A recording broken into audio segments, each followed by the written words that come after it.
राम राम मित्रांनो. तर आज मिनी ब्लॉगचा 7वा दिवस. तर आपण आता शेताला चाललेलो आहोत. आवरून वगैरे घेतलं, चाललो मग शेताला. हो का बघा, वानेर काव दिल ते वाटेनच. वानेर आवलाय ते हाक लावून टाकलो. मग नीट चाललो शेतात. बैल वगैरे घेतले, आलो पडकात. पडकात काय मोराने हजेरी लावली होती.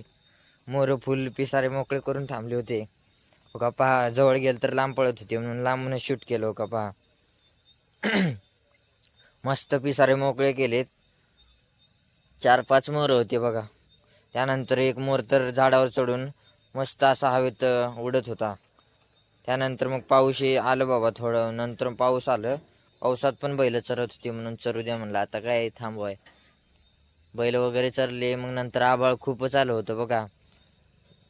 चारी बाजूने आभाळ दिसत होतं. आता काय करावं म्हणलं. मग तसंच बसलो. मग आभाळ आलं होतं पण पाऊस पडला नव्हतं.